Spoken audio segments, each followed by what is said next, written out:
Welcome back. We're going to talk again about finding a plane which is tangent to a surface. And so in this case, the surface z is a function of two variables. All right, so we have some ordered pair x, y, and then our output z. And so that plane tangent to the two variable function surface at the point, as long as it's a differentiable function, is going to be that partial with respect to x at the ordered pair. So you evaluate it, x minus x naught, plus the partial with respect to y at the point, y minus y naught.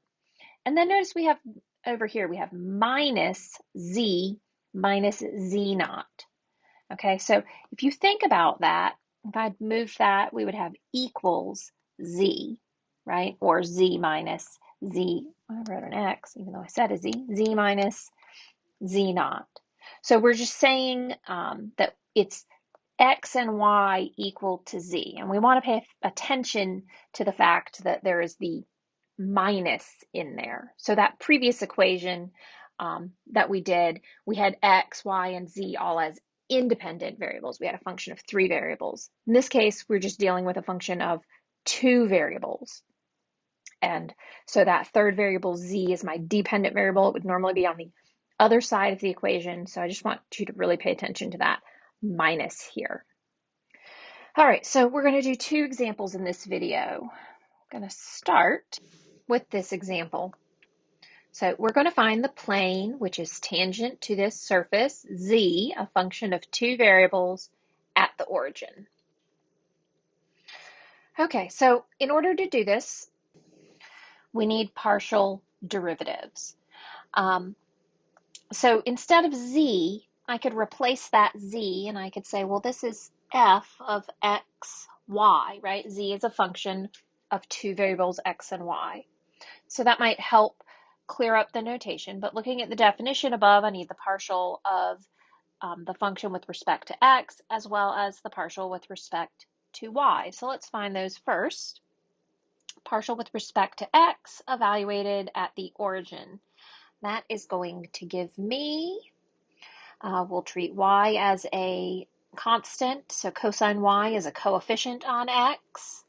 So cosine y minus, again, y is a constant. It's a coefficient from e to the x, and the derivative of e to the x is e to the x. So we need to evaluate that at 0, 0, which gives me cosine of 0 minus 0 times e to the 0. E to the 0 is 1, but 0 times that will go away. And cosine of 0 gives us positive 1. Similarly, partial of y with respect to 0, 0, that means we're treating x as a constant. So the derivative of cosine y is negative sine. So I have negative x, because the x would stay, sine y. And e to the x is the constant in front of y, so I just get minus e to the x. And evaluating that at 0, 0, I have negative 0 sine of 0 minus e to the 0. E to the 0 is 1. 0 times sine of 0 is 0, is 0. So I end up with minus 1 here as my partial. Therefore, the plane, the tangent plane, is going to be 1. X minus x naught is 0. And then we've got minus 1. Y minus my y naught is again 0. And then we have minus the quantity z minus 0 is equal to 0. So simplifying this, we'll just get x minus y minus z equals 0. And this is the plane tangent to the function at that point. So now let's do one more example, which is a little bit more complex. In this example, we are given two surfaces. We have f being x squared plus y squared minus z is 0, and g is equal to x plus z minus 4 equals 0. So these two surfaces meet And where they meet, that point of intersection all the way around forms an ellipse, or that curvature of intersection. So we need to find parametric equations for a line which is tangent to that ellipse, the curve where these two surfaces are intersecting, at a point which is on both of the curves and on the edge of that ellipse. So the point is 1, 1, 3. So I've tried to sketch this for us. So the function that we're dealing with, f, represents a cylinder, and g represents a plane. So we have this cylinder and this plane, and when the plane slices through, it creates this elliptical shape that we see in here, right? So here's my ellipse that we're dealing with, and that's occurring with the intersection of the plane on this cylinder. So we are considering some point, and we are going to need to find the parametric equations for the line which is tangent to that ellipse at that point. So there's some line that would run essentially right along the ellipse like that. It's not beautiful, or it's not in very good perspective, I should say, because essentially that line should look like it's running along with the plane. All right, but I'll pull in the nicer picture at the end. I just want to kind of give you a visual of what we're doing before we do it. So what we have to think about is that the tangent line here is going to be orthogonal to both the gradient of f and the gradient of g at the given point. All right, and if it's orthogonal to both of those gradients, then it's going to be parallel to the cross product of those gradients. So let me write out what I've just said. Okay, so I've rewritten it.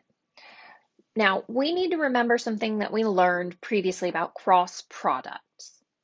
If we take two vectors and cross product them, then the cross product is orthogonal to both of the vectors, okay? And here we're dealing with gradients. The gradients are orthogonal to the tangent line. So if we want to find something that is orthogonal to the gradients, we need to cross gradient f with gradient g, and that gives us a vector v, which is parallel to the tangent. Cool. So let's find the gradient f at the point and the gradient of g at the point, and then we will cross product them to give us a tangent line to the ellipse of the intersection of this cylinder and plane. Okay, so first things first, the gradient of f at that given point, 1, 1, 3. So we have the partial of the function with respect to x. Those are constants. We've got 2xi, partial with respect to y is going to give me 2y, and so that would be times j. And partial with respect to z, there is no z, so we'd get 0 k, which we don't need to write. So we need to evaluate that at 1, 1, 3. Plugging in 1, I've got 2i. And plugging in 1 for y, I get 2j. So that's the gradient of f. Now let's find the gradient of g and evaluate it at the given point. So let's see, partial of g with respect to x is going to give me 1i.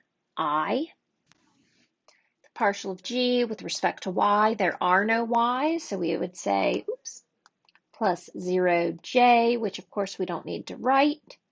And then the partial with respect to z, that's going to give me plus 1k. So we evaluate that at 1, 1, 3, which doesn't change anything, and I get I plus k.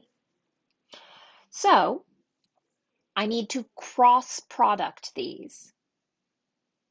So we have the gradient of f, and we need to cross it with the gradient of g. And that means 2i plus 2j crossed with I plus k. All right, do you guys remember how to do a cross product? We're going to set this up, use a determinant, find a determinant of a matrix. So, let's see. I'm going to say I, j, k, 2, 2, 0, 1, 0, 1.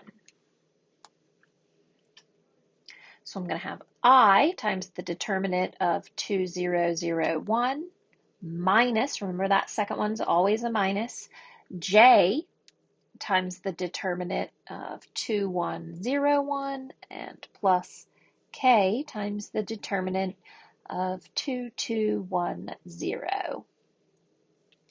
So I end up with 2i, 2 minus 0 minus 2j, and 0 minus 2, I've got minus 2k.